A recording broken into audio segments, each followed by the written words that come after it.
शेर शाहबादी कम्युनिटी के मशहूर मारूफ नेता और बिहार सरकार के पूर्व मंत्री मंसूर आलम ने आज इस दुनिया को अलविदा कह दिया।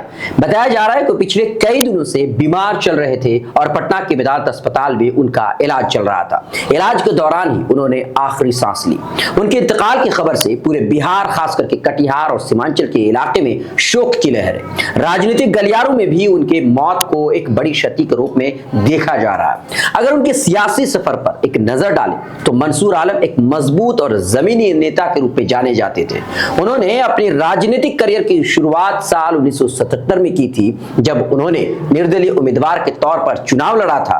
हालांकि उस वक्त उन्हें हार का सामना करना पड़ा था। इसके बाद साल 1985 में लोकदल के टिकट पर उन्होंने वापसी की और एक बेहतरीन वापसी की। एक निर्दलीय उम्मीदवार प्रेमनाथ जायसवाल को हरा करके पहली बार वो विधायक बने। 1990 में उन्हें फिर से चुनावी हार का सामना करना पड़ा, जब प्रेमनाथ जायसवाल ने उन्हें हरा दिया। लेकिन मंसूर आलम हार नहीं माने। साल 1995 में जनता दल के टिकट पर उन्होंने बीजेपी के विमाश चंद्र चौधरी को हराया और बिहार सरकार में सूचना एवं जनसंपर्क विभाग के राज्य मंत्री बने। इसके बाद साल 2000 में उन्होंने आरजेडी के उम्मीदवार के तौर पर एनसीपी के उम्मीदवार मोहम्मद शाकिर को हराकर एक बार फिर अपनी सियासी ताकत साबित की। 3 बार बरारी कटिहार से विधायक रहे मंसूर आलम अपने क्षेत्र में विकास के कार्यों के लिए भी जाने जाते हैं। साल 1995 में जनता दल के टिकट पर उन्होंने बीजेपी के विमाश चंद्र चौधरी को हराया और बिहार सरकार में सूचना एवं जनसंपर्क विभाग के राज्य मंत्री बने। इसके बाद साल 2000 में उन्होंने आरजेडी के उम्मीदवार के तौर पर एनसीपी के उम्मीदवार मोहम्मद शाकिर को हरा करके एक बार फिर अपनी सियासी ताकत साबित की। 3 बार के बरारी कटिहार से विधायक रहे मंसूर आलम अपने क्षेत्र में विकास के कार्यों के लिए खास तौर पर जाने जाते हैं। कटिहार में माइनॉरिटी हॉस्टल का निर्माण उनके अहम कार्यों में से एक है।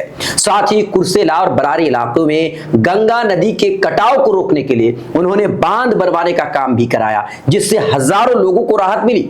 यही नहीं, शेर शाहबादी समुदाय को आरक्षण दिलाने में भी मंसूर आलम का अहम योगदान रहा। समुदाय के अधिकारों और प्रतिनिधित्व के लिए उन्होंने लगातार आवाज उठाई।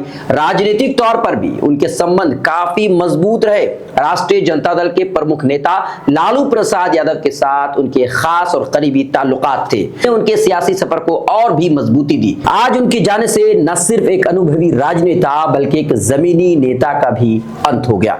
हम ऊपर वाले से दुआ करते हैं कि उनको शांति दे। अभी तक इतना ही, बहुत बहुत शुक्रिया।